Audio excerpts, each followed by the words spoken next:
ദൈവത്തിൻ്റെ പരിശുദ്ധമായ നാമം മഹത്വപ്പെടുമാറാകട്ടെ.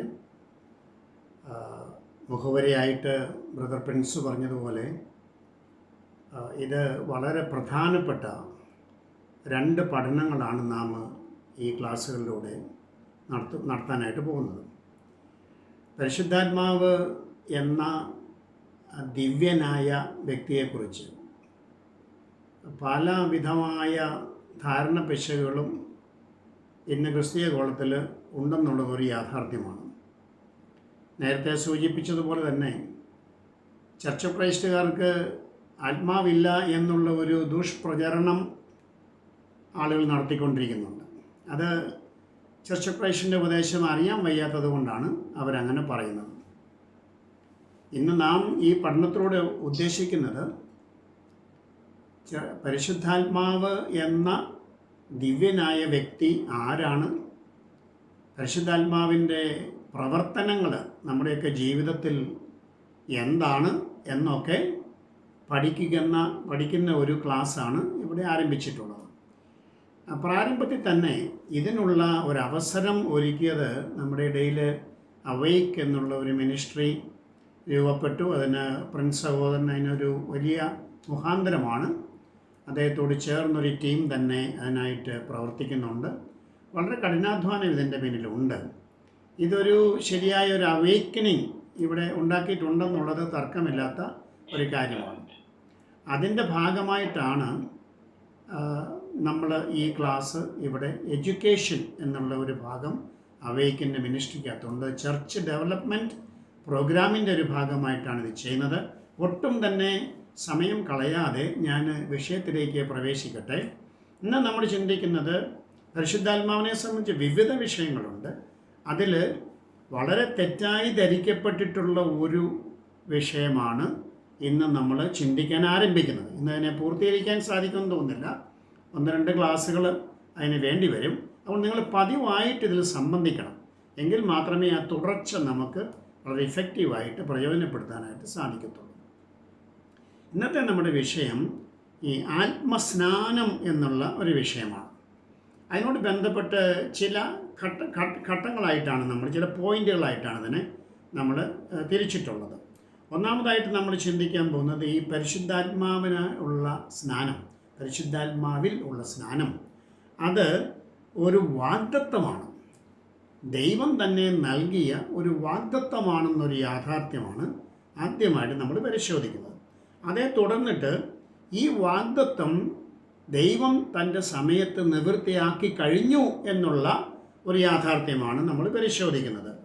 അതേ തുടർന്നിട്ട് പരിശുദ്ധാത്മാവിലുള്ള സ്നാനത്തിൻ്റെ ഉദ്ദേശം എന്തായിരുന്നു അത് നമ്മൾ പരിശോധിക്കുന്നതാണ്.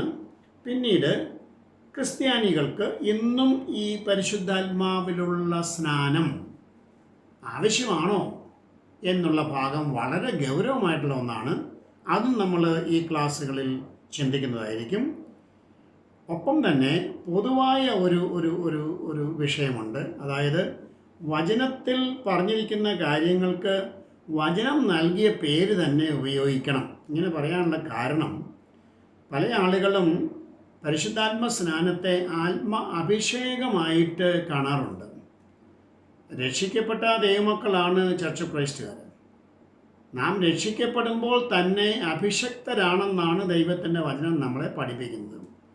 അഭിഷേകവും ആത്മസ്നാനവും രണ്ടും രണ്ട് കാര്യങ്ങളാണെന്നുള്ളത് പ്രാരംഭത്തിൽ തന്നെ ഞാൻ ഓർപ്പിക്കട്ടെ. അഭിഷേകം ക്രിസ്തുവിനോട് ചേരുന്ന അവയവമായിരിക്കുന്ന ക്രിസ്തുവിൻ്റെ ശരീരത്തിലെ അവയവമായ ഓരോ വ്യക്തിക്കും ലഭിക്കുന്നതാണ് അഭിഷേകം. അത് തലയ്ക്കാണ് അഭിഷേകം ലഭിച്ചിട്ടുള്ളത്. തല ക്രിസ്തുവാണ്. ക്രിസ്തു എന്ന് പറഞ്ഞാൽ തന്നെ അഭിഷക്തൻ എന്നാണ്. അതിൻ്റെ മശിഹ എന്നൊക്കെ പറയുന്നത് അഭിഷക്തനാണ്. അപ്പോൾ ആ തലയിൽ നിന്നും ഒഴുകുന്ന അഭിഷേക തൈലമാണ് നമ്മുടെ എല്ലാം ഓരോ അവയവത്തിലേക്കും വ്യാപിച്ചിട്ടുള്ളത്. അതുകൊണ്ട് ഒരു വ്യക്തി ക്രിസ്തുവിൻ്റെ ശരീരത്തോട് ചേർന്നിരിക്കുന്നിടത്തോളം കാലം, ക്രിസ്തുവിൻ്റെ ശരീരം സഭയാണ്, അങ്ങനെ ആയിരിക്കുന്നിടത്തോളം കാലം അവനിൽ ഈ അഭിഷേകം, ക്രിസ്തുവിൽ നിന്നുമുള്ള അഭിഷേകം വ്യാപിച്ചിരിക്കുകയാണ്. ഇതും ആത്മസ്നാനവും തികച്ചും വ്യത്യസ്തമായ കാര്യങ്ങളാണെന്ന് നമ്മൾ മനസ്സിലാക്കുക. അതുകൊണ്ടാണ് വചനം ഉപയോഗിച്ചിട്ടുള്ള പേര് തന്നെ നമ്മളും ഓരോരോ വചനപ്രകാരമുള്ള ഉപദേശങ്ങൾക്ക് ഉപയോഗിക്കണം, അല്ലെങ്കിൽ വചനപ്രകാരം നടക്കുന്ന സംഭവങ്ങൾക്ക് ഉപയോഗിക്കണം എന്ന് പറഞ്ഞത്. അപ്പോൾ നമുക്ക് ആദ്യത്തെ പോയിന്റിലേക്ക് നമുക്ക് വരാം. പരിശുദ്ധാത്മാവിലുള്ള സ്നാനം അത് ദൈവികമായ വാഗ്ദത്തം ആണെന്നാണ് ഞാൻ ഓർമ്മിപ്പിച്ചത്. ഇതാദ്യമായിട്ട് ഈ രംഗത്ത് നമ്മുടെ ചിന്തയിൽ വരുന്നത് യോവേൽ എന്നൊരു പ്രവാചകനുണ്ടായിരുന്നു. ആ പ്രവാചകൻ യോവേൽ പ്രവചനം 2-ാം അധ്യായത്തിൻ്റെ 28-ാമത്തെ വാക്യത്തിൽ ഇതിനെക്കുറിച്ച് പറയുന്നുണ്ട്. അതിൻ്റെ ശേഷമോ ഞാൻ സകല ജഡത്തിന്മേലും എൻ്റെ ആത്മാവിനെ പകരും. ഈ പ്രക്രിയയാണ് ആത്മസ്നാനം എന്നതുകൊണ്ട് ബൈബിള് ഉദ്ദേശിക്കുന്നത്. ആ വിഷയത്തിലേക്കാണ് നമ്മൾ പ്രവേശിക്കുന്നത്. അപ്പോൾ സകല ജഡത്തിന്മേലും എൻ്റെ ആത്മാവിനെ പകരും. ഈ സകല ജഡവും എന്ന് പറഞ്ഞാൽ എല്ലാ മനുഷ്യരുമെന്നല്ല. കാരണം നമുക്കറിയാം, ഒരിക്കലും എല്ലാ മനുഷ്യർക്കും ദൈവാത്മാവിൻ്റെ പകർച്ച ലഭിക്കത്തില്ല. കാരണം ദുഷ്ടന്മാരുടെ മേൽ ദൈവം ഏതായാലും ആത്മാവിനെ പകരത്തില്ലല്ലോ. എല്ലാ കാലത്തും കുറേ ദുഷ്ടന്മാർ ഈ ഭൂമി കാണുകയും ചെയ്യും. അതുകൊണ്ട് സകല ജഡവും എന്ന് പറഞ്ഞാൽ ബിബ്ലിക്കലായിട്ട് നമ്മൾ നോക്കുമ്പോൾ യഹൂദനും ജാതിയും ചേരുന്നതിനെയാണ് സകല ജഡവും എന്ന വാക്കുകൊണ്ട് ഉദ്ദേശിക്കുന്നത്. യഹൂദൻ പ്ലസ് ജാതി ഈക്വൽസ് സകല ജഡവും. അപ്പോൾ അങ്ങനെ നമ്മൾ നോക്കുമ്പോൾ ഈ പരിശുദ്ധാത്മ സ്നാനം യോവേൽ പ്രവചിച്ചത് സകല ജഡത്തിന്മേലും പകരുക എന്നുള്ളത് 2 പ്രാവശ്യമാണ് ബൈബിളിൽ സംഭവിച്ചിട്ടുള്ളതായി കാണുന്നത്. ഒന്ന് യഹൂദൻ്റെ മേൽ പകർന്നൊരനുഭവം, പിന്നീട് ഏകദേശം 10 വർഷങ്ങൾക്ക് ശേഷം ജാതികളുടെ പ്രതിനിധിയായിട്ട് കൊർന്നല്യോസും അദ്ദേഹത്തിൻ്റെ കുടുംബാംഗങ്ങളും അവർക്ക് ലഭിച്ച ആത്മസ്നാനം. ഈ 2 സംഭവങ്ങളെയാണ് ബൈബിളിൽ ആത്മസ്നാനം എന്ന പേരിൽ ഐഡൻറ്റിഫൈ ചെയ്യാനായിട്ട് നമുക്ക് സാധിക്കുന്നത്. ഞാൻ നേരത്തെ പറഞ്ഞു കഴിഞ്ഞു, ആത്മാഭിഷേകം എന്ന് പറയുന്നത് തികച്ചും വ്യത്യസ്തമായൊരു സംഗതിയാണ്. അഭിഷക്തരാണ് പുരോഹിതന്മാരായ ദൈവമക്കളെല്ലാവരും. നമ്മൾ രക്ഷിക്കപ്പെട്ടവരെല്ലാം രാജകീയ പുരോഹിത വർഗമാണെന്നാണ് പത്രോസ് തൻ്റെ ലേഖനത്തിൽ വളരെ ക്ലിയറായിട്ട് പറഞ്ഞിട്ടുള്ളത്. ആ രാജാക്കന്മാരും പുരോഹിതന്മാരുമായ നമ്മൾ ആ സ്ഥാനത്തേക്ക് ആക്കപ്പെടുന്നത് അഭിഷക്തരായിക്കൊണ്ടാണ്. ആ അഭിഷേകം ക്രിസ്തുവിൽ കൂടെ നമുക്ക് എല്ലാവർക്കും ലഭ്യമാക്കിയിരിക്കുന്നതാണ്. ഓരോരുത്തരും പോയി പ്രത്യേകം അഭിഷേകം പ്രാപിക്കണം എന്നുള്ളത് മനുഷ്യരായ കുറേ ആളുകൾ ഉണ്ടാക്കിയെടുത്തിട്ടുള്ള ഒരു രീതിയാണ്, അല്ലെങ്കിൽ ഒരു തെറ്റായിട്ടുള്ള ഒരു പഠിപ്പിക്കലാണ്. ക്രിസ്തുവിനോട് ചേർന്നവൻ അഭിഷക്തനായിട്ട് തീരുവാണ്. ക്രിസ്തുവിലുള്ളവനെല്ലാം ക്രിസ്തുവിൻ്റെ അഭിഷേകത്തിൻ്റെ ഓഹരിക്കാരനായിട്ട് അല്ലെ പങ്കാളിയായിട്ട് തീർന്നിരിക്കുന്നവനാണ്. നമുക്ക് ഈ യോവേൽ 2:28 മടങ്ങി വരാം. അവിടെ പറയുന്നത് ഇത് കോട്ട് ചെയ്യുകയാണ് അപ്പോസ്തലനായ പത്രോസ് പെന്തക്കോസ്ത് നാളിൽ സുവിശേഷ പ്രസംഗം പറഞ്ഞപ്പോൾ ആദ്യമായിട്ടുള്ള സമ്പൂർണമായ സുവിശേഷത്തിൻ്റെ അവതരണം നടക്കുന്നത് പെന്തക്കോസ്ത് നാളിലാണ്. യേശുക്രിസ്തുവിൻ്റെ ഉയർപ്പിന് ശേഷമുണ്ടായ പെന്തക്കോസ്ത് നാളിലാണ്. അന്ന് പത്രോസ് ഈ കാര്യങ്ങളെല്ലാം വിശദീകരിച്ചു. അപ്പോൾ അവിടെ വിശദീകരിക്കാനായിട്ട് ഒരു സന്ദർഭം ഉണ്ടായി. ഈ വലിയ ഒരു ആത്മസ്നാനം നടന്നതിൻ്റെ ഫലമായി അപ്പസ്തലന്മാരെല്ലാവരും അവർ പഠിച്ചിട്ടില്ലാത്ത ഭാഷകളിൽ സംസാരിക്കാൻ തുടങ്ങി. വന്നിരുന്ന ലോകത്തിൻ്റെ വിവിധ ഭാഗങ്ങളിൽ നിന്നും വന്ന യഹൂദന്മാർക്ക് അതെല്ലാം അവരവരുടെ ഭാഷകളിൽ തന്നെ മനസ്സിലായി. അവരവരുടെ ഭാഷകളിൽ ഇവർ സംസാരിക്കുന്നത് അവർ കേട്ടു. അതാണ് അവിടെ വലിയൊരു അത്ഭുതമായിട്ട് നടന്നത്. അപ്പോൾ ഈ കാര്യങ്ങളെല്ലാം കണ്ടപ്പോൾ ചില ആളുകൾ പരിഹസിച്ചിട്ട് ഇവർ മത്ത് പിടിച്ചിരിക്കുകയാണ്, ഇവർ വീഞ്ഞു കുടിച്ചിരിക്കുകയാണ്. ഇതൊക്കെ മനസ്സിലാകാത്ത ആൾക്കാർ എല്ലാ കാലത്തും ദൈവമക്കളെ പരിഹസിക്കാറുണ്ട്. അതിൻ്റെ ഭാഗമായിട്ട് അവിടെയും അപ്രകാരം നടന്നു. അപ്പോൾ പത്രോസ് ഒരു വിശദീകരണ പ്രസംഗം അവിടെ നടത്തുകയാണ്. എന്താണ് ഇവിടെ സംഭവിക്കുന്നത്? കളിയാക്കിയ ആൾക്കാരോട് പത്രോസ് പറയുകയാണ്, ഇവിടെ സംഭവിക്കുന്നത് നിങ്ങൾ ഈ പറയുന്നത് പോലെയല്ല, ഞങ്ങളാരും കള്ളു പിടിച്ചിട്ടില്ല. ഞങ്ങളിൽ സംഭവിക്കുന്ന ഈ കാര്യം പണ്ടേ പ്രവാചകൻ പറഞ്ഞിട്ടുള്ളതാണ്. അതൊരു വാഗ്ദത്തമാണ്. ദൈവം പ്രവാചകനെ ഉപയോഗിച്ചുകൊണ്ട്, അതായത് യോവേലിനെ ഉപയോഗിച്ചുകൊണ്ട് ദൈവം പറഞ്ഞൊരു വാഗ്ദത്തമാണ്. അതിൻ്റെ ശേഷമോ ഞാൻ സകല ജഡത്തിന്മേലും എൻ്റെ ആത്മാവിനെ പകരും. അതിൻ്റെ ഒരു ഭാഗമാണ് ഇവിടെ നിവർത്തിക്കുന്നത്. ഇവിടെ യഹൂദന്മാർ മാത്രമേ ഉള്ളൂ. ഈ പത്രോസിൻ്റെ പ്രസംഗം കേൾക്കാനായിട്ട് പെന്തക്കോസ്ത് നാളിൽ അവിടെ കൂടി വന്നവരെല്ലാം ലോകത്തിൻ്റെ പല ഭാഗങ്ങളിൽ നിന്നും വന്നിട്ടുള്ള യഹൂദന്മാരാണ്. അപ്പോൾ യഹൂദൻ്റെ മേൽ ഈ ആത്മസ്നാനം നിവൃത്തിയാകുന്നതാണ് നിങ്ങൾ കണ്ടത് എന്നാണ് പത്രോസ് അതുകൊണ്ട് ഉദ്ദേശിക്കുന്നത്. ഇനി അത് മാത്രമല്ല, യോഹന്നാൻ സ്നാപകന് ഇങ്ങനെ ഒരു കാര്യം നടക്കുമെന്ന് മുമ്പേ കൂട്ടി പറഞ്ഞിട്ടുണ്ട്.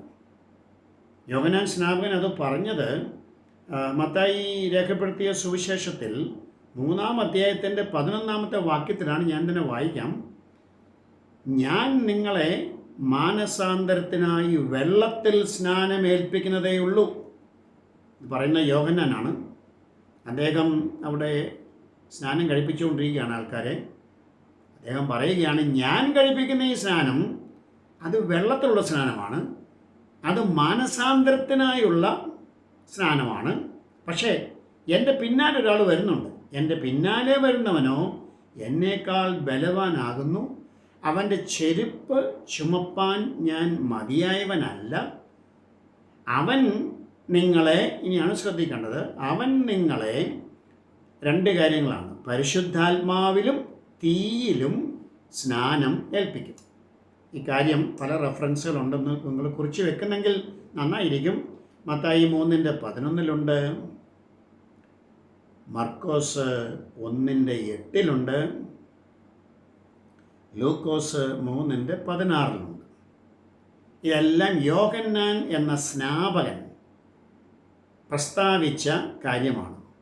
എൻ്റെ പിന്നാലെ ഒരാൾ വരുന്നുണ്ട്. ആ ആൾ 2 തരം സ്നാനങ്ങൾ നിങ്ങൾ കേൾപ്പിക്കും.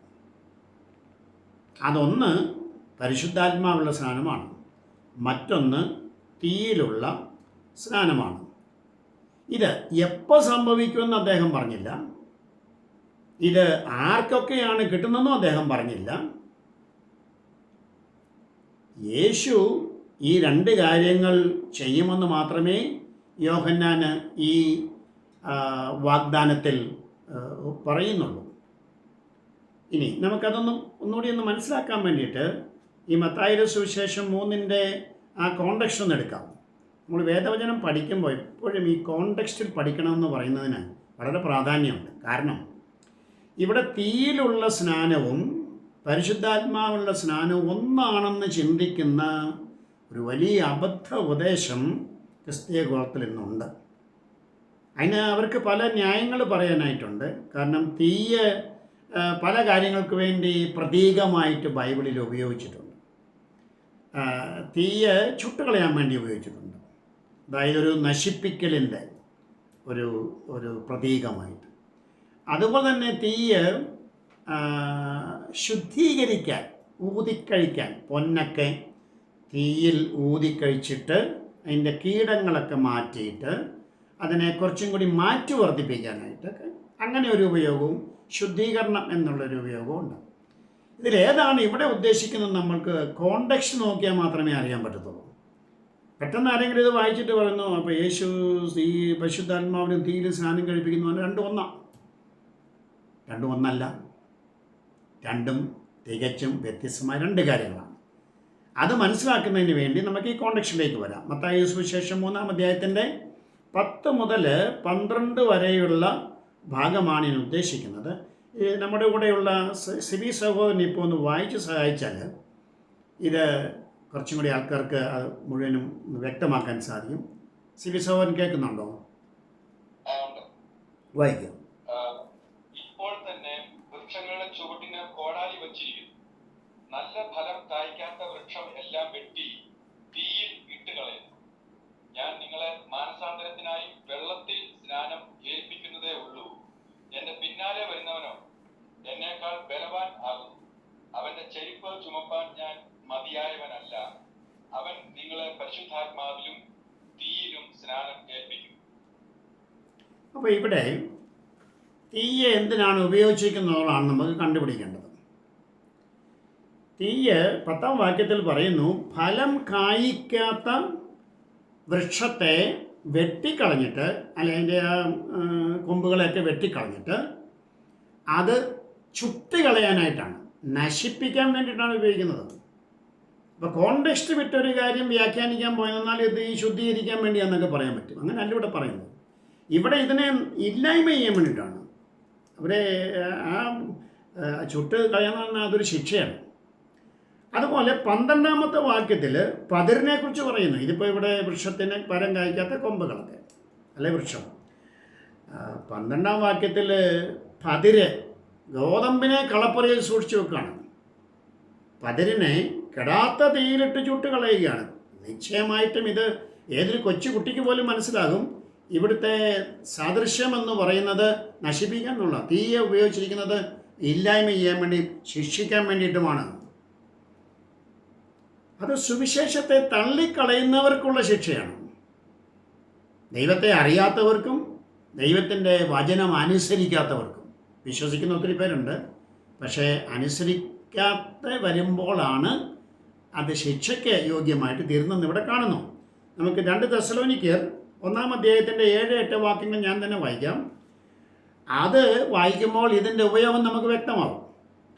ദൈവത്തെ അറിയാത്തവർക്കും നമ്മുടെ കർത്താവായ യേശുവിൻ്റെ സുവിശേഷം അനുസരിക്കാത്തവർക്കും പ്രതികാരം കൊടുക്കുമ്പോൾ നിങ്ങളെ പീഡിപ്പിക്കുന്നവർക്ക് പീഡയും പീഡ അനുഭവിക്കുന്ന നിങ്ങൾക്ക് ഞങ്ങളോടുകൂടെ ആശ്വാസവും പകരം നൽകുന്നത് ദൈവസന്നിധിയിൽ നീതിയല്ലോ. അപ്പോൾ തീയുടെ ഉപയോഗം ഇവിടെ പറയുന്നുണ്ട്. യേശു 2 കാര്യങ്ങൾ ചെയ്യുന്നു. ഒന്ന്, ആത്മാവിൽ സ്നാനപ്പെടുത്തുന്നു. അങ്ങനെ ഒരു കൂട്ടം ആൾക്കാർ യോഹന്നാൻ്റെ ഈ സ്നാന ശുശ്രൂഷയൊക്കെ സംബന്ധിച്ചുകൊണ്ടും കേട്ടുകൊണ്ടും ഒക്കെ നിൽപ്പുണ്ട്. ആ കൂട്ടത്തിൽ തന്നെ വേറൊരു കൂട്ടം ആൾക്കാരുണ്ട്, പരിഹസിക്കാനും നിന്ദിക്കാനും ഒക്കെ നിൽക്കുന്ന ആൾക്കാരുണ്ട്. അപ്പോൾ ആ ആളുകളോട് പറയുകയാണ്, ഒരു കൂട്ടം ആൾക്കാരെ യേശു പരിശുദ്ധാത്മാവിൽ സ്നാനം കഴിപ്പിക്കും, ഒരു കൂട്ടം ആൾക്കാരെ യേശു തീയിൽ സ്നാനം കഴിപ്പിച്ച് നിത്യനരകത്തിലേക്ക് തള്ളിവിടും. ഇക്കാര്യം ദൈവം മുന്നമേ പറഞ്ഞിട്ടുള്ള കാര്യമാണ്. യോഹന്നാൻ എന്ന സ്നാപകൻ, അദ്ദേഹം ഒരു പ്രവാചകനായിരുന്നല്ലോ, അദ്ദേഹം ഇക്കാര്യം വളരെ വ്യക്തമായിട്ട് പറഞ്ഞിരിക്കുകയാൽ ഇതൊരു വാഗ്ദത്തമായിട്ട് കാണുക. യേശു 2 തരം സ്നാനം കഴിപ്പിക്കും. 1 പരിശുദ്ധാത്മ സ്നാനം, 2 തീയാലുള്ള സ്നാനം. ഇത് 2 2 യേശുവിൻ്റെ കൂടെയുള്ള വിശ്വാസികൾക്ക് ആണ് ഒരു വാഗ്ദത്തം. അത് വിശ്വാസികൾ എന്ന് പറയുമ്പോൾ കൃത്യമായിട്ട് ആർക്കാണെന്നുള്ളത് നമ്മൾ ഈ പഠനത്തിൽ മുമ്പോട്ട് വരും. ആത്മസ്നാനം ആർക്കാണ് വാഗ്ദത്തം ചെയ്തിട്ടുള്ളതെന്നുള്ളത് വളരെ വ്യക്തമായിട്ട് നമ്മൾ പഠിക്കുന്നതാണ്. അത് അപ്പോസ്തലന്മാർക്കാണെന്നാണ് ബൈബിൾ പഠിപ്പിക്കുന്നത്. അവരിൽ പലരും ആ കൂടെ നിൽപ്പുണ്ട് അവിടെ. അതുകൊണ്ടാണ് അവരെയും കൂടി ഉദ്ദേശിച്ചുകൊണ്ട് പറയുകയാണ്, നിങ്ങൾക്ക് യേശു ഈ സ്നാനം നൽകും. അവിടെ അവിശ്വാസികളും പരിഹാസികളുമായ ആൾക്കാർ നിൽപ്പുണ്ട്. നിങ്ങൾക്ക് യേശു അഗ്നിയാലുള്ള സ്നാനം നൽകും എന്നുള്ള വാഗ്ദത്തമാണ് അവിടെ കാണുന്നത്. ഇനി നമുക്ക് നോക്കേണ്ടത്, ഈ പരിശുദ്ധാത്മാവുള്ള സ്നാനം യേശു തന്നെ വാഗ്ദത്തം ചെയ്തു. നേരത്തെ നമ്മൾ പറഞ്ഞത് യോഹന്നാൻ എന്ന സ്നാപകൻ, അദ്ദേഹം ഇത് പറഞ്ഞു. യോവേൽ എന്ന പ്രവാചകൻ പറഞ്ഞു. ഇപ്പോൾ നമ്മൾ കേൾക്കാൻ പോകുന്നത് യേശുവിൻ്റെ തന്നെ നേരിട്ടുള്ള വാഗ്ദത്തമാണ്. അത് ലൂക്കോസ് എഴുതിയ സുവിശേഷം 24-ാം അധ്യായത്തിൻ്റെ 49-ാമത്തെ വാക്യത്തിൽ ഇത് പറയുന്നത് ഞാൻ വായിക്കാം. എൻ്റെ പിതാവ് വാഗ്ദത്തം ചെയ്തതിനെ ഞാൻ നിങ്ങളുടെ മേലയക്കും. ഇവിടെ ഒരു വാക്ക് നിങ്ങളുടെ ശ്രദ്ധയിൽ ഞാൻ കൊണ്ടുവരികയാണ്. ഈ ആത്മസ്നാനം എന്ന് പറയുന്നത് മേലാണ്. അത് ഒരു വ്യക്തിയുടെ മേൽ വരുന്ന ഒരു അനുഭവമാണ്. എന്നാൽ പരിശുദ്ധാത്മാവെന്ന ദാനം ലഭിക്കുന്ന ഒരവസ്ഥയുണ്ട്. അത് നമ്മൾ തുടർന്നുള്ള പഠനങ്ങളിലൊക്കെ അത് വരുന്നുണ്ടെങ്കിലും മുന്നമേ സൂചന പറയുകയാണ്, ആത്മാവെന്ന ദാനം നമ്മുടെ ഉള്ളിലാണ് വസിക്കുന്നത്. എന്നാൽ ഈ അത്ഭുതകരമായ ആത്മസ്നാനമെന്നുള്ള സംഗതി മേലാണ് വരുന്നത്. ഒരു വ്യക്തിയുടെ മേൽ വരുന്ന ഒരു കാര്യമാണ്. അത് ഓർമ്മയിലിരിക്കട്ടെ. എൻ്റെ പിതാവ് വാഗ്ദത്തം ചെയ്തതിനെ ഞാൻ നിങ്ങളുടെ മേൽ അയക്കും. അപ്പോൾ വാഗ്ദത്തം ചെയ്ത പിതാവാണ്. ഇതിനെ നൽകുവാൻ ഉപയോഗിക്കുന്നത് യേശുവാണ്. ആത്മസ്നാനം യേശു നൽകുമെന്നുള്ളത് യോഹന്നാൻ പറഞ്ഞു കഴിഞ്ഞതാണ് നേരത്തെ. അതിപ്പോൾ യേശു ഇവിടെ ഒന്നുകൂടി ആവർത്തിക്കുകയാണ് അപ്പോസ്തലന്മാരോട്. ഞാൻ നിങ്ങളുടെ മേൽ അയക്കും. നിങ്ങളോ ഉയരത്തിൽ നിന്ന് ശക്തി ധരിക്കുവോളം നഗരത്തിൽ പാർപ്പീൻ. അപ്പോൾ സ്പെസിഫിക് ആയിട്ട് പറയുകയാണ്, നിങ്ങൾ ആരാണ്? അപ്പോസ്തലന്മാർ. നിങ്ങൾ ഓടിപ്പോയിട്ട് പെട്ടെന്ന് തന്നെ സുവിശേഷ പ്രവർത്തനം നടത്തരുത്. നിങ്ങൾ പോയിട്ട് കാത്തിരിക്കണം. അതിനൊരു പ്രത്യേക സ്ഥലമുണ്ട്, നഗരം. ഇവിടുത്തെ നഗരം എന്ന് പറഞ്ഞാൽ യെരുശലേമാണ്. ആ യെരുശലേമിൽ നിന്ന് വേണം ഇത് പുറപ്പെടാനായിട്ട്. അതൊക്കെ പ്രവചന നിവൃത്തി വരണം. അപ്പോൾ ദൈവം ഇതൊക്കെ വളരെ കൃത്യമായിട്ടുള്ള മുന്നറിയിപ്പുകൾ നൽകി, വാഗ്ദത്തം നൽകി, അത് നിവർത്തിക്കുന്നതിനുള്ള സമയം നിശ്ചയിച്ചു. ദൈവം അത് നിവർത്തിക്കുന്നതിനുള്ള സ്ഥലവും നിശ്ചയിച്ചു. അതെല്ലാം നിവൃത്തിയാകുന്നതിന് വേണ്ടിയുള്ള ക്രമങ്ങളാണ് ഇവിടെ നമ്മൾ കാണുന്നത്. അപ്പോൾ യേശു ഇത് എപ്പോൾ പറഞ്ഞതാണ്? തൻ്റെ സ്വർഗാരോഹണത്തിന് മുമ്പ് യേശു തൻ്റെ അപ്പോസ്തലന്മാരെ ഓർപ്പിച്ചൊരു കാര്യമാണ്. അത് പ്രവൃത്തികളുടെ പുസ്തകം 1-ാം അധ്യായത്തിൻ്റെ പ്രവൃത്തികളുടെ പുസ്തകം 1-ാം അധ്യായത്തിൻ്റെ 8-ാം വാക്യത്തിൽ പറയുന്നുണ്ട്. അതും ഞാൻ തന്നെ വായിക്കാം. എന്നാൽ പരിശുദ്ധാത്മാവ് നിങ്ങളുടെ മേൽ വരുമ്പോൾ, വീണ്ടും ശ്രദ്ധിക്കുക, മേൽ വരുമ്പോഴാണ്, ഉള്ളിൽ വരുന്ന കാര്യമല്ല. മേൽ വരുമ്പോൾ നിങ്ങൾ ശക്തി ലഭിച്ചിട്ട്, അപ്പോൾ ഇതിനൊരു പ്രത്യേക ഉദ്ദേശമുണ്ട്. ശക്തി ഈ അപ്പോസ്തലന്മാർക്കുണ്ടാവുക. ഇവിടെ സംസാരിക്കുന്ന അപ്പോസ്തലന്മാരാണ്. സ്വർഗാരോഹണം ചെയ്യുന്നതിന് തൊട്ട് മുമ്പ് പറയുകയാണ്, ഞാൻ പോകാൻ പോവാണ്, പക്ഷേ ഇങ്ങനൊരു വലിയ സംഭവം നടക്കാൻ പോവാണ്. അത് കിട്ടുന്നത് വരെ നിങ്ങളെന്ന് പറഞ്ഞാൽ ആരാണ്? അപ്പോസ്തലന്മാർ. നിങ്ങളവിടെ പോയി കാത്തിരിക്കണം. അത് എവിടെയാണ്? യെരുശലേമിൽ, നഗരത്തിൽ. അവിടെ നിന്ന് വിട്ടുപോകരുത്, വാങ്ങിപ്പോകരുത്, അവിടെ തന്നെ ഇരുന്നോണം ഇത് കിട്ടുന്നത് വരെ. എന്നിട്ട് പറയുകയാണ്, ശക്തി നിങ്ങളുടെ മേൽ വരുമ്പോൾ, എന്നാൽ പരിശുദ്ധാത്മാവ് നിങ്ങളുടെ മേൽ വരുമ്പോൾ നിങ്ങൾ ശക്തി ലഭിച്ചിട്ട് ചെയ്യാൻ പോകുന്ന കാര്യങ്ങളാണ്. യെരുശലേമിലും യഹൂദ്യയിലെല്ലായിടത്തും ശമര്യയിലും ഭൂമിയുടെ അറ്റത്തോളവും ഒരു വലിയ പ്രോസസ്സ്, ഒരു ഡിസൈൻ ചെയ്ത് തന്നെ പറഞ്ഞിരിക്കുകയാണ്. ഓരോ സ്റ്റേജ് ബൈ സ്റ്റേജ് ആയിട്ട് തുടങ്ങേണ്ട സ്ഥലം പറഞ്ഞു യെരുശലേമിൽ. പിന്നെ അത് അവിടെ നിന്ന് പോകേണ്ടത് അതിന് ചുറ്റുപാടുമുള്ള യഹൂദിയ പ്രദേശം.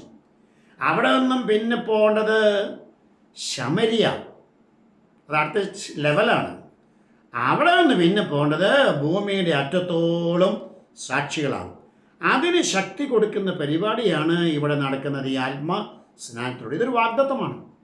യേശു തന്നെ പറഞ്ഞ വാഗ്ദത്തമാണ്. നേരത്തെ യോവേൽ പറഞ്ഞെന്ന് പറഞ്ഞു. അതുപോലെ അതിന് ശേഷം നമ്മൾ പറഞ്ഞു യോഹന്നാൻ സ്നാപകൻ ഇത് പ്രവചിച്ചിട്ടുണ്ട്. ഇപ്പോൾ യേശു തന്നെ പറഞ്ഞ കാര്യവും നമ്മൾ കണ്ടു. ഈ വാഗ്ദത്തം നിവൃത്തിയായതായിട്ടാണ് ബൈബിൾ പഠിപ്പിക്കുന്നത്. അവിടെയാണ് ഇന്ന് പലർക്കും ധാരണപ്പശകളുള്ളത്. ഇത് നിവൃത്തിയായി കഴിഞ്ഞ ഒരു കാര്യമാണ്. ആർക്കാണ് വാഗ്ദത്തം? സകല ജഡത്തിന്മേലും. സകല ജഡം എന്ന് പറഞ്ഞാൽ ആരാണ്? എല്ലാ മനുഷ്യരും അല്ല, യഹൂദൻ പ്ലസ് ജാതി. യഹൂദനെ റെപ്രസെൻ്റ് ചെയ്തുകൊണ്ട് 12 അപ്പോസ്തലന്മാർ, ജാതികളെ റെപ്രസെൻ്റ് ചെയ്തുകൊണ്ട് കൊർന്നല്യോസും അദ്ദേഹത്തിൻ്റെ ഭവനത്തിലുള്ള വിശ്വസിച്ചവരായ ആൾക്കാരും, ഇങ്ങനെയുള്ള ആളുകളുടെ മേൽ അത് നിവൃത്തിയായി. ആ നിവൃത്തിയായ ഭാഗം നമുക്ക് നോക്കാം. അപ്പോസ്തല പ്രവൃത്തികൾ 1:5 വീണ്ടും സ്വർഗാരോഹണത്തിന് മുമ്പ് യേശു പറഞ്ഞ കാര്യങ്ങളാണ്. യേശു അപ്പോസ്തലന്മാരോട് പറഞ്ഞു, നിങ്ങൾക്കോ. ആർക്കാണ്? നിങ്ങൾക്കെന്ന് പറഞ്ഞാൽ അപ്പോസ്തലന്മാർക്കാണ്. വേറെ ഇഷ്ടംപോലെ മനുഷ്യരുണ്ട്, പക്ഷേ യേശു സംസാരിക്കുന്നത്, യേശു കൊടുക്കുന്ന വാഗ്ദത്തം നിങ്ങൾക്കെന്ന് പറഞ്ഞാൽ അപ്പോസ്തലന്മാരാണ്. നിങ്ങൾക്കോ ഇനി ഏറെ നാൾ കഴിയും മുമ്പേ പരിശുദ്ധാത്മാവ് കൊണ്ട് സ്നാനം ലഭിക്കും. എന്താണ് ഈ ഏറെ നാൾ കഴിയും മുമ്പേ എന്ന് പറഞ്ഞാൽ? ഇപ്പോൾ യേശു സ്വർഗാരോഹണം ചെയ്യാൻ പോവുകയാണെന്ന് ഞാൻ പറഞ്ഞല്ലോ. സ്വർഗാരോഹണം നടന്നത് യേശുവിൻ്റെ ഉയർപ്പിന് ശേഷം 40-ാം ദിവസം. ഇനി ഏറെ നാൾ കഴിയും മുമ്പേ എന്ന് പറഞ്ഞാൽ ഇനി 10 ദിവസം കൂടെ കഴിയുമ്പോൾ, അതായത് പെന്തക്കോസ്ത് നാൾ, 50-ാമത്തെ ദിവസത്തിൻ്റെ പെരുന്നാളാണ് പെന്തക്കോസ്ത്. അപ്പോൾ ഈ 10 ദിവസം കൂടെ കഴിയുമ്പോൾ, അതായത് ഏറെ നാൾ കഴിയും മുമ്പേ നിങ്ങൾക്ക് പരിശുദ്ധാത്മാവ് കൊണ്ട് സ്നാനം ലഭിക്കും.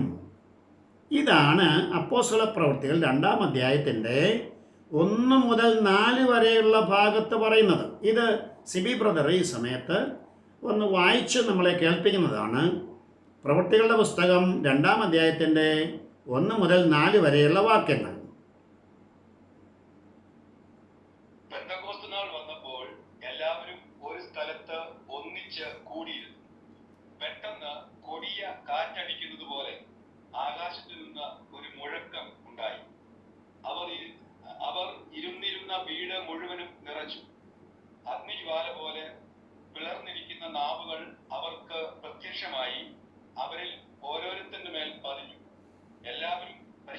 ആത്മാവ് നിറഞ്ഞവരായി ആത്മാവ് അവർക്ക് ഉച്ചരിപ്പാൻ നൽകിയതുപോലെ അന്യ ഭാഷകളിൽ സംസാരിച്ചു തുടങ്ങി.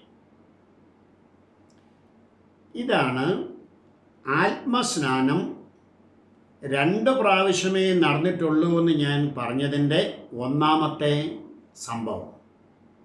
യഹൂദന്മാരുടെ മേൽ ഈ വാഗ്ദത്തം നിറവേറിയത് യേശുവിൻ്റെ ഉയർപ്പിന് ശേഷമുണ്ടായ ആദ്യത്തെ പെന്തക്കോസ് നാളിലായിരുന്നു. അവരോട് അവിടെ നിന്ന് വാങ്ങിപ്പോകരുത്, കാത്തിരിക്കാൻ പറഞ്ഞു. ഇതിനു വേണ്ടിയാണ് കാത്തിരിക്കാൻ പറഞ്ഞത്, ഈ ശക്തി ലഭിക്കാൻ വേണ്ടി. അവിടെ എന്തൊക്കെയാണ് സംഭവിച്ചതെന്ന് നമുക്കൊന്ന് പരിശോധിക്കേണ്ടതായിട്ടുണ്ട്. ഇതിനെ സംബന്ധിച്ചും പല തെറ്റായ ധാരണകളുമൊക്കെ ആൾക്കാർക്കുള്ളത് കൊണ്ട് ഇത് വിശദമായി മനസ്സിലാക്കേണ്ടത് ആവശ്യമാണ്. അവിടെ ഈ സ്നാനത്തിൻ്റെ പ്രത്യേകതയായിട്ട് പറയാൻ പറ്റുന്നത്, ഒന്നാമത് അവിടെ ഒരു ശബ്ദമുണ്ടാവുകയാണ്. ആ ശബ്ദത്തെക്കുറിച്ച് നമ്മൾ വായിച്ചത് 2-ാം വാക്യത്തിൽ, പെട്ടെന്ന് കൊടിയ കാറ്റ് അടിക്കുന്നത് പോലെ ആകാശത്ത് നിന്നൊരു മുഴക്കമുണ്ടായി, അവർ ഇരുന്നിരുന്ന വീട് മുഴുവനും നിറച്ചു. വചനം പഠിക്കുമ്പോൾ നമ്മൾ വളരെ ശ്രദ്ധയോടുകൂടി ഈ വാക്കുകളെ നമ്മൾ മനസ്സിലാക്കണം, കേൾക്കുക മാത്രമല്ല മനസ്സിലാക്കണം. അവിടെ പറഞ്ഞിരിക്കുന്നത് കാറ്റടിച്ചു എന്നല്ല പറഞ്ഞിരിക്കുന്നത്. ഇന്ന് അനേകം ആളുകളും ഇതിനെ ധരിച്ചിരിക്കുന്നത് അവരായിരുന്ന സ്ഥലത്തോട്ട് ഭയങ്കര കാറ്റടിച്ചു. കാറ്റടിക്കുന്നത് അത്ഭുതമൊന്നും അല്ലല്ലോ. നമ്മുടെ ഇവിടെ എത്ര സ്ഥലങ്ങളിൽ മരമെല്ലാം കടപുഴകി വീണ്, അല്ലെങ്കിൽ വീടൊക്കെ നശിപ്പിച്ച് വലിയ കൊടുങ്കാറ്റുകൾ ഉണ്ടാകാറുണ്ടെന്നേ ഭൂമിയിൽ. അതൊന്നും അത്ഭുതമല്ല, അതൊക്കെ നാച്ചുറലായ കാര്യങ്ങളാണ്. എന്നാൽ ഇവിടെ ഉണ്ടായ ഒരു അത്ഭുതം എന്ന് പറയുന്നത് കൊടിയ കാറ്റ് പോലെയുള്ളത് മുഴക്കമാണ്. കാറ്റിനൊരു മുഴക്കമാണ്. ഈ മുഴക്കം എന്ന് പറയുമ്പോൾ അതൊരു ചുഴലിക്കാറ്റിനോട് നമുക്ക് വേണമെങ്കിൽ എന്ന് സാദൃശ്യപ്പെടുത്താം. ചുഴലിക്കാറ്റിനെ നിങ്ങൾ വീഡിയോയിലൊക്കെ കണ്ടു കാണുമായിരിക്കും. അതിൻ്റെ ഒരു ഫണൽ പോലെയാണ്. ഒരു ചെറിയ പോയിന്റിൽ നിന്നും അതിങ്ങോട്ട് ആരംഭിച്ചിട്ട് ഇങ്ങനെ ചുറ്റി അത് മുന്നോട്ട് വരുംതോറും ആ ചുറ്റൽ സർക്കിൾ വലുതാവുകയാണ്. വലിയ വ്യാപ്തി അതിനുണ്ടാവുകയാണ്. ഏതാണ്ട് അതേ പിക്ചറാണ് ഇവിടെ നടക്കുന്നത്. ഒരു സോഴ്സിൽ നിന്നും ഒരു മുഴക്കം ഉണ്ടാകുന്നു. ആ മുഴക്കം വന്നിട്ട് ഇവരിരുന്നിരുന്ന വീട്, ഇവരിരുന്നത് ഒരു യെരുശലേം ദേവാലയത്തോട് ബന്ധപ്പെട്ട ഒരു സ്ഥലത്താണ് ഇവർ ഇരിക്കുന്നത്. ഒരു മുറിക്കകത്താണ് ഇരിക്കുന്നത്, ഒരു വീടിനകത്താണ്. ആ വീട് മുഴുവനും ഇത് നിറയുകയാണ് ഈ ശബ്ദം. അപ്പോൾ ഒരു ചെറിയ സോഴ്സിൽ നിന്നും വന്ന ശബ്ദം വ്യാപിച്ചിട്ട് ആ വീട് മുഴുവനും നിറഞ്ഞു. പക്ഷേ അവിടെ കാറ്റില്ല. കാറ്റുണ്ടായിരുന്നെങ്കിൽ ഇവിടെ അത്ഭുതകരമായി ഒന്നും സംഭവിച്ചിട്ടില്ല. കാറ്റില്ലാതെ തന്നെ ഉണ്ടായ മുഴക്കമാണ് അത്ഭുതകരമായിട്ട് സംഭവിച്ചത്. എന്തിനാണ് ഇത് ഉണ്ടായിരുന്നത്? ഈ നിങ്ങളൊക്കെ ശ്രദ്ധിച്ചിട്ടുണ്ടായി, ഞങ്ങളൊക്കെ ചെറുപ്പമായിരുന്നപ്പോൾ ഈ സിനിമാ തിയേറ്ററിലൊക്കെ പുതിയ സിനിമ വരുമ്പോഴേക്കും അതിൻ്റെ പരസ്യം എന്ന് പറയുന്നത് ഒരു പിടിവണ്ടി എന്ന് പറയും, ഉന്തുവണ്ടി. ആ പിടിവണ്ടിയിൽ എ ഷേപ്പിൽ വലിയ ബോർഡ് 2 ഇങ്ങനെ ചാരി എ ഷേപ്പാക്കി ആ പിടിവണ്ടിയെ വെച്ചിട്ട് പോസ്റ്ററൊക്കെ ഉണ്ട് അതിൽ. എന്നിട്ട് സിനിമയുടെ നോട്ടീസുകൾ ആ പോകുന്ന വഴിക്ക് ആ പിടിവണ്ടി വലിക്കുന്നയാൾ അത് കൊടുത്തുകൊണ്ടിരിക്കും. ആ പിടിവണ്ടിക്ക് അപ്പുറത്ത് ഒരാൾ ചെണ്ട കൊണ്ട് ഇങ്ങനെ കൊട്ടിക്കൊണ്ടിരിക്കും. നമ്മുടെ ഇന്നത്തെ തലമുറയ്ക്ക് ഇത് മനസ്സിലാകത്തില്ല. അന്ന് ഇതെല്ലാം ഒരു സാധാരണ കാഴ്ചയായിരുന്നു. എവിടെയെങ്കിലും സർക്കസ് ഉണ്ടെങ്കിലോ അല്ലെങ്കിൽ ഇതുപോലെയുള്ള ജനങ്ങളെ ഒരു കാര്യം അറിയിക്കണമെങ്കിൽ എന്നെ വിളംബരം ചെയ്യുക എന്ന് പറയാം. പണ്ട് രാജാക്കന്മാരൊക്കെ ഇതുപോലെയാണ്. ചെണ്ട കൊട്ടിയിട്ട് ആളുകളെല്ലാം അങ്ങോട്ട് കൂടി വരും. ഉടനെ അവരോട് പറയാനുള്ള കാര്യം അങ്ങോട്ട് പ്രഖ്യാപിക്കും. ഇങ്ങനെയൊക്കെ ആ സംഭവം നടന്നുകൊണ്ടിരുന്നത്. കാലം വളരെ മാറിപ്പോയി.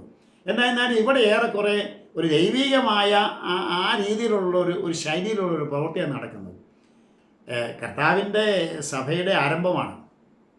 അവിടെ അതിന് അപ്പോസ്തലന്മാരെ ഉപയോഗിക്കുകയാണ്. പ്രത്യേകിച്ച് പത്രോസ് കൂടെയുള്ള 12 ആകെപ്പാടെ 12 അപ്പോസ്തലന്മാർ. ഇവരിത് ആരംഭിക്കുമ്പോൾ ഒരു ഓഡിയൻസ് വേണം. അവിടെ ആ ഓഡിയൻസിനെ അട്രാക്റ്റ് ചെയ്യുന്നതിന് വേണ്ടിയിട്ടുള്ള ശബ്ദമാണ് ഇവിടെ കേൾക്കുന്നത്.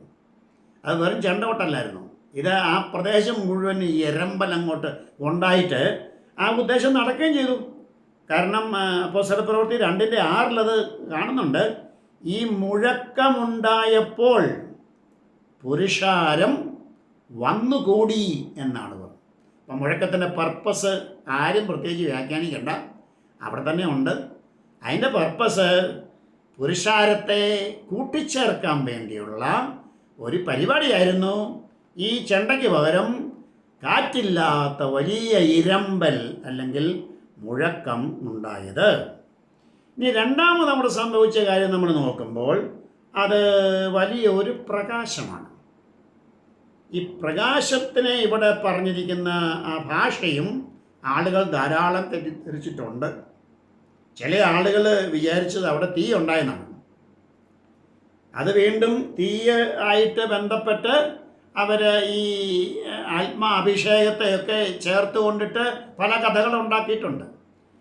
അതിന് പാട്ടുകൾ വരെ ഉണ്ടാക്കിയിട്ടുണ്ട്. തീ കത്തിക്കുക എന്നിൽ തീ കത്തിക്കുക എന്നൊക്കെ പറഞ്ഞുകൊണ്ടിട്ട് പാട്ടുകളുണ്ട്. വളരെ തെറ്റായ ഒരു ഉപദേശമാണ് ആ പാട്ടിൽ കൂടി പാടിക്കൊണ്ടിരിക്കുന്നത്. അതുകൊണ്ട് ഇങ്ങനെയുള്ള അബദ്ധങ്ങളൊക്കെ ഒത്തിരി പേര് കാണിക്കുന്നുണ്ട്. നമ്മുടെ അവരെ ആരെയും പരിഹസിക്കുകയൊന്നുമല്ല, അത് അവർക്ക് അറിയാൻ മേലാത്തതുകൊണ്ട് അവരങ്ങനെ ചെയ്യുന്നതാണ്. പക്ഷെ നമ്മൾ അതിൻ്റെ യാഥാർത്ഥ്യം മനസ്സിലാക്കണം. ഇവിടെ പറഞ്ഞിരിക്കുന്നത് 3-ാം വാക്യത്തിൽ, പ്രവൃത്തികൾ 2:3 അഗ്നിജ്വാല പോലെ, അഗ്നിജ്വാലയെന്ന് അവിടെ പറയുന്നില്ല, അതുപോലെ ഇരിക്കും കണ്ടാൽ, പോലെ പിളർന്നിരിക്കുന്ന നാവുകൾ അവർക്ക് പ്രത്യക്ഷമായി അവരിൽ ഓരോരുത്തൻ്റെ മേൽ പതിഞ്ഞു. ഇവിടെ നാവ് എന്ന് പറയുന്നത് ടങ്സ് എന്നാണ് അതിനെ ഇംഗ്ലീഷിൽ പറയുന്നത്. അത് നമ്മൾ പറയുന്ന ഈ നമ്മുടെ നാക്കല്ല. നാവ് നമ്മൾ തീ നാളം എന്ന് പറയാറുണ്ട്. നമ്മളൊരു ആണി കൂട്ടിയിട്ടിട്ട് തീ കത്തിക്കാൻ നിൽക്കട്ടെ, നമ്മൾ ഈ ക്യാമ്പിൻ്റെയൊക്കെ അവസാനമൊക്കെ ഫയറൊക്കെ കൂട്ടിയിട്ട് ആളിങ്ങനെ കത്തിച്ചതിന് ചുറ്റുമൊക്കെ നിന്നുകൊണ്ട് പാട്ടുമൊക്കെ പാടുകയും പരിപാടി നടത്തുകയൊക്കെ ചെയ്യുന്ന കണ്ടിട്ടുണ്ട് നിങ്ങളൊക്കെ. അപ്പോൾ ഈ തീയുടെ അടിവശം ഒറ്റ യൂണിറ്റായിട്ടായിരിക്കുന്നത്, ഒറ്റ ഒരു ബോഡിയാണ്. അവിടെ ഒന്നിൻ്റെ മേലോട്ട് വരുമ്പോൾ ഈ നാളങ്ങളാണ്, ഇങ്ങനെ പല പല പല നാളങ്ങളാണ്. അപ്പോൾ എൻ്റെ കൈ പോലെ വേണമെങ്കിൽ നിങ്ങൾക്ക് പറയാം. ഈ കൈ ഇങ്ങനെ വന്നിട്ട് 5 വിരൽ ഇങ്ങനെ പിരിഞ്ഞിരിക്കുന്ന പോലെ 12 നാളങ്ങളായിട്ട് പിരിഞ്ഞു എന്ന് വേണം നമ്മൾ മനസ്സിലാക്കാൻ. അങ്ങനെ ഇവിടെ പറയുന്നില്ല. പക്ഷേ നമ്മളിതിനെ മുഴുവൻ പഠിച്ചു കഴിയുമ്പോൾ പറയാം 12 അപ്പോസ്തലന്മാർ തലയോട്ടോ പതിക്കുന്നത്. ഈ 12 പേർ തലയിൽ പതിച്ചിട്ടുണ്ടെന്നുള്ളത് പ്രത്യേകം നോട്ട് ചെയ്യണം. അവിടെ വേറെ ഒരു ഉണ്ടായിരുന്നോ നമുക്ക് അറിയത്തില്ല. നേരത്തെ 120 പേരവിടെ ഒരു മാളികമുറിയിൽ ഇരുന്നായിരുന്നു. ഇവിടെ 120 പേരുണ്ടോ നമുക്ക് അറിയത്തില്ല. അത് നമുക്ക് ആ വിഷയത്തിലേക്ക് തന്നെ നമ്മൾ വരുന്നുണ്ട്. ഇന്ന് സമയമുണ്ട് ഇന്ന് വരും, അല്ലെങ്കിൽ അടുത്ത ആഴ്ചയിൽ വരും, അടുത്ത ക്ലാസ്സിൽ വരും. അതുവരെ ക്ഷമിക്കുക. പക്ഷെ ഇവിടെ ഈ ഒരു പ്രകാശ ബീം, ഒരു ബീം ഓഫ് ലൈറ്റ് ഇങ്ങോട്ട് വന്നിട്ട് അതിങ്ങനെ പിളരുകയാണ്. പിളർന്നിട്ട് ഓരോരുത്തൻ്റെ തലമേല് പതിച്ചു എന്നാണ്. ഞാൻ ഒന്നുകൂടി വായിക്കാം. അഗ്നിജ്വാല പോലെ പിളർന്നിരിക്കുന്ന നാവുകൾ അവർക്ക് പ്രത്യക്ഷമായി. അപ്പോൾ ഒരു പ്രകാശധാര പ്രത്യക്ഷമായി അറ്റം ഇങ്ങനെ പിളർന്നിരിക്കുകയാണ്. ഈ തീനാളം പോലെ പിളർന്നിരിക്കുന്നത് ഓരോരുത്തൻ്റെ മേൽ. വീണ്ടും ഇതെല്ലാം നോക്കണം. ഇവിടെ എല്ലാം സംഭവം നടക്കുന്ന അകത്തല്ല, സംഭവം നടക്കുന്നത് ഒരുവൻ്റെ മേലാണ് നടക്കുന്നത്. ഇനി ഇവിടെ ഈ കേൾക്കുവാനായിട്ട് സാധിക്കുന്ന ഒരടയാളം മുഴക്കത്തിൽ കൂടെ കിട്ടി. അതിനുശേഷം ഇപ്പം കാണാൻ സാധിക്കുന്നൊരു അടയാളം ഇവിടെ നടക്കുകയാണ്. ഈ അടയാളത്തിനും ചില കാരണങ്ങളുണ്ട്. യഹൂദന്മാരെ സംബന്ധിച്ച് ഈ പ്രകാശം എപ്പോഴും ദൈവ സാന്നിധ്യത്തിൻ്റെ ഒരു തെളിവാണ്. ദൈവസാന്നിധ്യം ഉണ്ട് അവിടെ, അതിനോട് ബന്ധപ്പെട്ട് പ്രകാശം. ഇരുട്ടെപ്പോഴും പൈശാചികത്വത്തിൻ്റെ ഒരു നിഴലായിട്ടാണ് നമ്മൾ ബൈബിളിൽ കാണുന്നത്. ഇനി ഉദാഹരണം പറഞ്ഞാൽ, മോശയ്ക്ക് ദൈവം മുൾപടർപ്പിൽ പ്രത്യക്ഷനായി. അവിടെ ഒരു മുൾപടർപ്പിൽ ഇങ്ങനെ ജ്വാലകളുണ്ട്, കത്തുന്നതായിട്ടാണ് കാണുന്നത്. പക്ഷേ ഒന്നും കത്തി ചാമ്പലാകുന്നില്ല. അപ്പോൾ സാധാരണ നമ്മൾ വിചാരിക്കുന്ന തീ അല്ലത്. അവിടെ പ്രത്യേകിച്ച് ഒരു ശുദ്ധീകരണത്തിന് പരിപാടി ഒന്നാണ് നടക്കുന്നത്. അവിടെ ഒരു ദൈവീക ചൈതന്യം മനുഷ്യർക്ക് അറിയിക്കാൻ വേണ്ടിയുള്ള ഒരു ഇതാണ്, പ്രകാശമാണ് വാസ്തവത്തിൽ അത്. ആ പ്രകാശത്തിലേക്കാണ് മോശ എന്താണെന്ന് നോക്കാൻ വേണ്ടി അടുത്ത് വരുന്നതായിട്ടൊക്കെ നമ്മൾ കാണുന്നത്. ഇനി സീനായി മലയിൽ വെച്ച് ദൈവം അഗ്നിയിൽ പ്രത്യക്ഷനായി എന്ന് നമ്മൾ കാണുന്നുണ്ട്. അവിടെയും ദഹിപ്പിക്കുന്ന കളയുന്ന അഗ്നി അല്ലത്, അത് ദൈവീക സാന്നിധ്യത്തെ കാണിച്ചു തരുന്നതായിട്ടുള്ള പ്രകാശമാണ്. അതുകൊണ്ട് ഉദ്ദേശിക്കുന്നത്. ഇനി അത് മാത്രമല്ല, ഇസ്രായേലിനെ ദൈവം മിസ്രൈമിൽ നിന്നും വഴി നടത്തി മോശയുടെ നേതൃത്വത്തിൽ കനാൻ ദേശത്തേക്ക് കൊണ്ടുപോയപ്പോൾ, മരുഭൂമിയിലേക്ക് പ്രവേശിക്കുന്നതിന് മുമ്പ്, ആ ചെങ്കടൽ കിടക്കുന്നതായ സമയത്ത് പ്രത്യേകിച്ച് അവിടെ ഒരു അഗ്നിസ്തംഭം രാത്രിയിൽ അവർ നടത്തുന്നതായിട്ട് കാണുന്നുണ്ട്. അപ്പോൾ അതിനുശേഷവും മരുഭൂമിയിൽ ഉടനീളം അവർ പോകുമ്പോൾ പകൽ മേഘസ്തംഭം, രാത്രിയിൽ അഗ്നിസ്തംഭം എന്ന് പറഞ്ഞാൽ വലിയൊരു വെളിച്ചമാണ്. അതെല്ലാം ദൈവീക സാന്നിധ്യം അവരെ നടത്തിക്കൊണ്ട് പോകുന്നു എന്നുള്ളതിൻ്റെയൊക്കെ തെളിവാണ്. ഈ പറഞ്ഞതൊക്കെ നമുക്ക് അഗ്നിയിൽ പ്രത്യക്ഷനായെന്നൊക്കെ ഉള്ളത് പുറപ്പാട് പുസ്തകം 3:2 ആവർത്തനം 5:4 നോട്ട് ചെയ്യുന്നവർക്ക് സഹായകമാകാൻ വേണ്ടിയാണ് ഞാൻ എടുത്തു പറയുന്നത്. അവിടെയാണ് ഈ മോശയ്ക്ക് ഉണ്ടായ അനുഭവത്തെക്കുറിച്ച് പറയുന്നത്. പിന്നെ ഇസ്രായേൽ മക്കളെ നടത്തിയ കാര്യങ്ങൾ പറയുന്നത് പുറപ്പാട് 13:21 അതൊക്കെ വെച്ച് നിങ്ങൾ തന്നെ ഒന്ന് പരിശോധിക്കുക. അവിടെ ഈ അഗ്നിയുടെ സാന്നിധ്യം ദൈവീക സാന്നിധ്യമായിട്ടാണ് അവിടെ കാണുന്നത്. നേരത്തെ നമ്മൾ കണ്ടു, യേശു നൽകുമെന്ന് വാഗ്ദത്തം ചെയ്ത സ്നാനം അത് പരിശുദ്ധാത്മ സ്നാനം തന്നെയല്ല അഗ്നിസ്നാനം. രണ്ടും തികച്ചും വ്യത്യസ്തമാണ്. കാരണം അഗ്നി അവിടെ ശിക്ഷയുടെ ഒരു സ്നാനമായിട്ടാണ് നമ്മൾ കാണുന്നത്. അത് ഇതും കൂടെ ഇപ്പോൾ കൂട്ടിക്കുഴയ്ക്കരുത്. ഇവിടെ ഉണ്ടായത് അഗ്നിയല്ല, അഗ്നിജ്വാല പോലെ തോന്നിക്കുന്ന പ്രകാശമാണ് ഇവിടെ ഉണ്ടായത്. ഇവിടെ ഉണ്ടായത് കാറ്റല്ല, കാറ്റിൻ്റെ പോലെയുള്ള എരമ്പലാണ് ഉണ്ടായത്. അഗ്നി ഇല്ലാതെ അഗ്നിജ്വാല ഉണ്ടാകുമ്പോഴാണ് അതിൻ്റെ അത്ഭുതം. അഗ്നി ഉണ്ടാകുവാണെങ്കിൽ അവർക്കൊക്കെ പൊള്ളി പോകത്തില്ലേ? അപ്പോൾ അതല്ല, അവിടെ പ്രകാശമാണ് അവിടെ സംഭവിക്കുന്നത്. ഈ കാര്യം വളരെ വ്യക്തമായിട്ട് നിങ്ങൾ മനസ്സിൽ ഉറപ്പിക്കുക. അപ്പോൾ ദൈവസാന്നിധ്യത്തിൻ്റെ ഉറപ്പായിട്ടാണ് ഇവിടെ ഈ കാര്യം സംഭവിച്ചത്. അപ്പോൾ അപ്പോസ്തലന്മാർ ആരാണെന്ന് തിരിച്ചറിയണം ജനങ്ങൾക്ക്. ഇവർ സാധാരണ മനുഷ്യരായിട്ടാണ്. ഇപ്പം കൊച്ചിയിൽ നിന്ന് പോയവരുണ്ടാകാം, റഷ്യയിൽ നിന്ന് പോയവരുണ്ടാകാം, യൂറോപ്പിൽ നിന്ന് പോയവരുണ്ടാകാം. ഇവരൊക്കെ ചിതറി പാർക്കുന്ന ഈ യഹൂദന്മാർ പെരുന്നാളിന് വേണ്ടി വന്നവരാണ് അവിടെ യെരുശലേമിൽ. ഇവർക്കൊക്കെ ഈ ഗലീലക്കാരായിട്ടുള്ള ഇവരെയൊന്നും അറിയത്തില്ല, ഈ അപ്പോസ്തലന്മാരെ ഒന്നും അറിയത്തില്ല. അവരെ ഒന്ന് തിരിച്ചറിയണം. അതിനൊരു സ്പോട്ട് ലൈറ്റിംഗ് അവിടെ നടന്നത്. നമ്മൾ ഈ നാടകങ്ങളൊക്കെ കണ്ടിട്ടുള്ളവർക്കറിയാം, നാടകത്തിലൊരു പ്രത്യേക ആളിനെ എടുത്ത് കാണിക്കണമെങ്കിൽ ബാക്കി ഭാഗമെല്ലാം ഇരുണ്ടിരിക്കും. ഈ സ്പോട്ട് ലൈറ്റ് ആ ആളിൻ്റെ മുഖത്തേക്ക് തന്നെ അല്ലെ ദേഹത്തേക്ക് തന്നെ അടിക്കും. അതിൻ്റെ പർപ്പസ് ഇയാളെ എടുത്ത് കാണിക്കുക എന്നുള്ളതാണ്. സെയിം പർപ്പസാണ് ഇവിടെ നടക്കുന്നത്. ഇവിടെ ഈ 12 അപ്പോസ്തലന്മാരെ മറ്റുള്ളവരിൽ നിന്നും ഡിസ്റ്റിങ്ക്യൂഷ് ചെയ്ത് ഈ 12 അപ്പോസ്തലന്മാരെ കാണിക്കേണ്ടിയിരിക്കുന്നു. അതുകൊണ്ട് അവിടെ തലമേൽ ഈ സ്പോട്ട് ലൈറ്റ് അടിച്ച് കാണിക്കുകയാണ്. ഇനി മൂന്നാമതായിട്ട് നടന്നത് വളരെ പ്രധാനപ്പെട്ട ഒരു സംഗതിയാണ്. ഇതേക്കുറിച്ചും ആൾക്കാർക്ക് ഒത്തിരി തെറ്റിദ്ധാരണകളുണ്ട്. അത് നമ്മൾ ദൂരീകരിച്ചുകൊണ്ട് വേണം മുമ്പോട്ട് പോകാൻ. ഇവിടെയുള്ളത് ഭാഷകളാണ്. ആദ്യമേ നമ്മൾ കണ്ടു ശബ്ദമാണ് ഉണ്ടായത്, രണ്ടാമത് നമ്മൾ കണ്ടു പ്രകാശമാണ് ഉണ്ടായത്. അതിൻ്റെയൊക്കെ ഉദ്ദേശങ്ങളും കണ്ടു. ഇനി മൂന്നാമത്തേത് വിവിധമായ ഭാഷകളാണ്.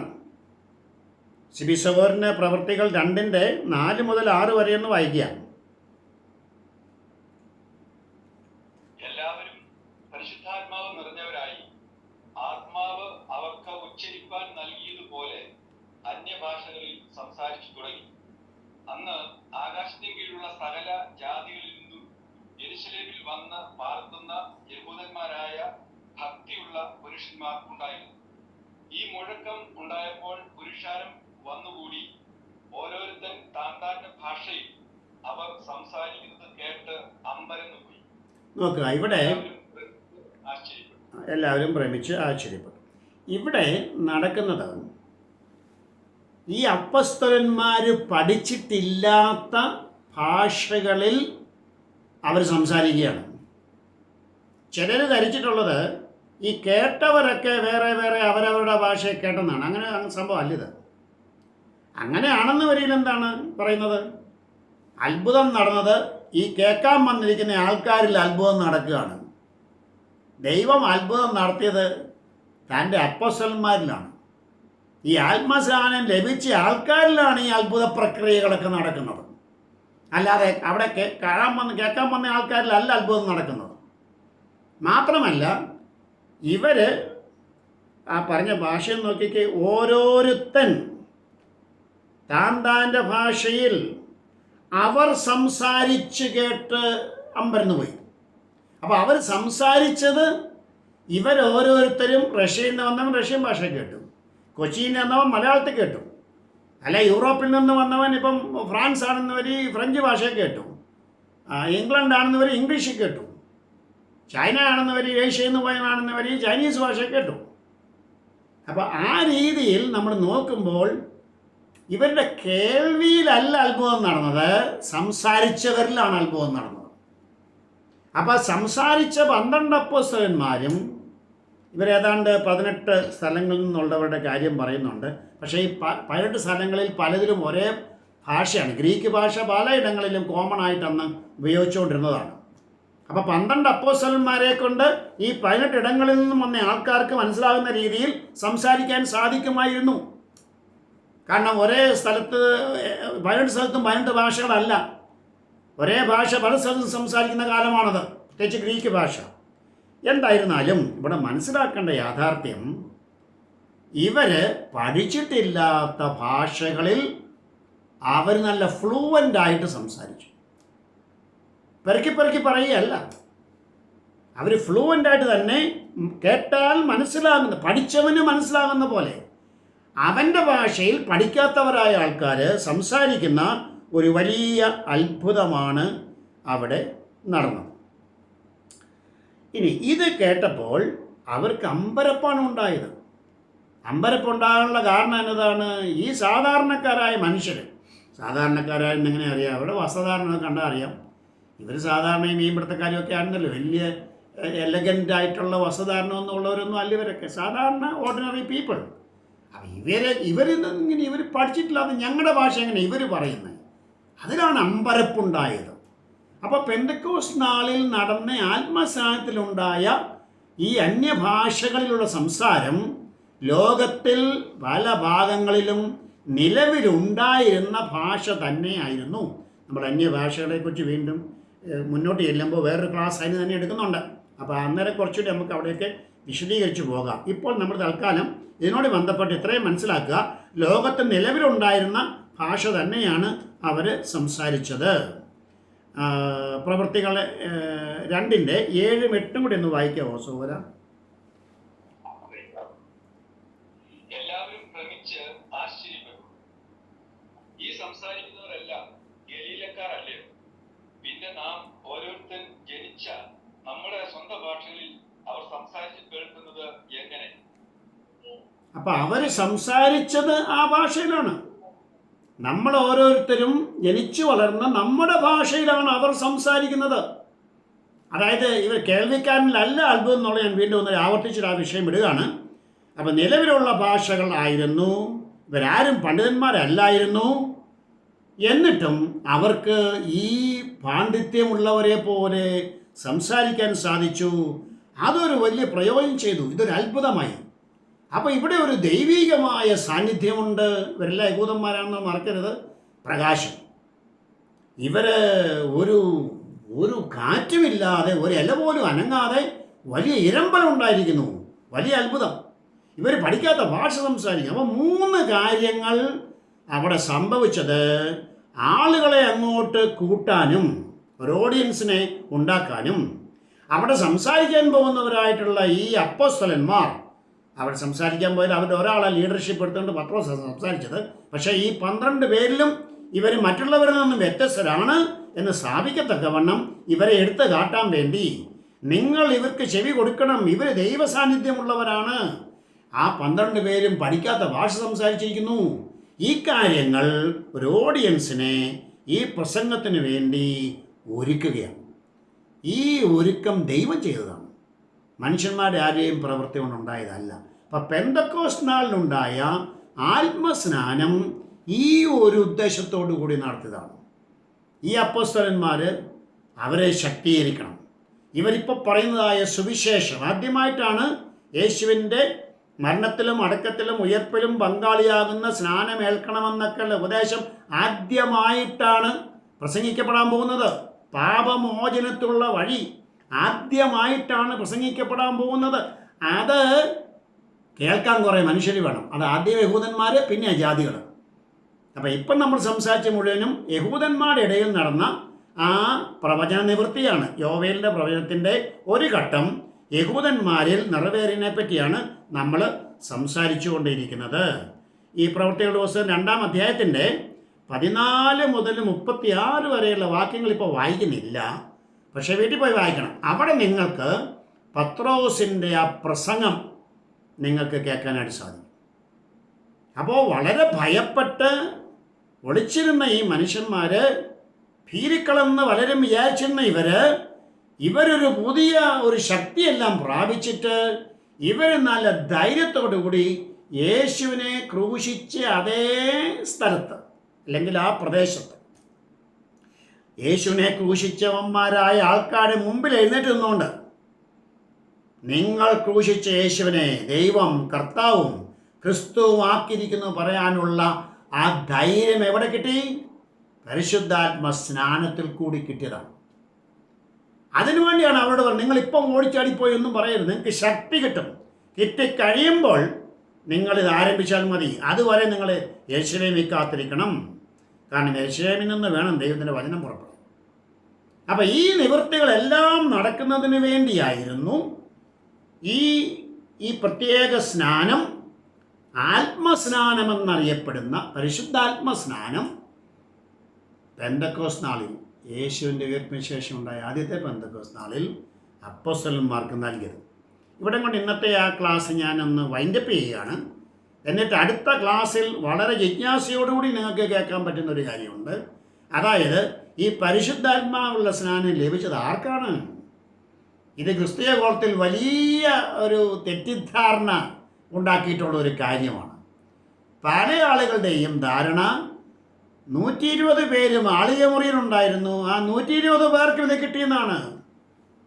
ശരിയല്ല. സൂക്ഷ്മമായി പഠിച്ചാൽ 120 പേർക്കും ആത്മസ്നാനം ലഭിച്ചിട്ടില്ല.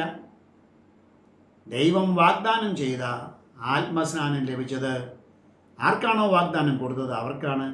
12 അപ്പോസ്തലന്മാർക്കാണ് പെന്തക്കോസ്ത് നാളിൽ ആത്മസ്നാനം കിട്ടിയത്. ഈ വരുന്നതിൻ്റെ അടുത്ത ആഴ്ച ഈ ക്ലാസ് തുടർന്നാണ്. അടുത്ത ആഴ്ചയിൽ NB എബ്രഹാം സാറ് കർത്താവിൻ്റെ 2-ാം വരവിനെ സംബന്ധിച്ച് വളരെ ഭംഗിയായിട്ട് ക്ലാസ് എടുക്കും. അപ്പോൾ ഞാൻ അതിൻ്റെ അടുത്ത ആഴ്ചയിലായിരിക്കും വരുന്നത്. അത് എനിക്ക് തോന്നുന്നത് 20-ാം തീയതിയാണ്, മെയ് മാസം 20-ാം തീയതി. അന്ന് നിങ്ങൾ ഒരുങ്ങി വരിക ഇത് കേൾക്കാൻ വേണ്ടി. അതിന് മുമ്പ് NB എബ്രഹാം സാർ പഠിപ്പിക്കുന്ന ക്ലാസ്സിന് വേണ്ടി ഒരുങ്ങി വരിക. ദൈവം നിങ്ങളെ അനുഗ്രഹിക്കട്ടെ. ഇപ്പോൾ പ്രിൻസ് ഓറിന് ചോദ്യങ്ങൾ ചോദിക്കുന്നതിനുള്ള ഒരു പ്രാരംഭം ഈ ഘട്ടത്തിൽ മാത്രമേ ഉള്ളൂ. ഈ ക്ലാസ്സിനോട് ചേർന്നുള്ള ഈ അനുവാദം. ബാക്കിയുള്ളത് റെലവൻ്റ് ആയിട്ടുള്ള ചോദ്യങ്ങൾ തിരഞ്ഞെടുത്ത് മറുപടി പറയുന്നതാണ്. അത് നിങ്ങൾ പോസ്റ്റ് ചെയ്യുക നിങ്ങളുടെ ഈ ഗ്രൂപ്പിൽ. അപ്പോൾ ഞങ്ങൾ അത് ക്ലാസ്സിലൂടെയോ ചിലപ്പോൾ ടെക്സ്റ്റായിട്ടോ വോയിസ് ആയിട്ടോ ഗ്രൂപ്പിൽ കൂടെയോ മറുപടി നൽകുന്നതാണ്.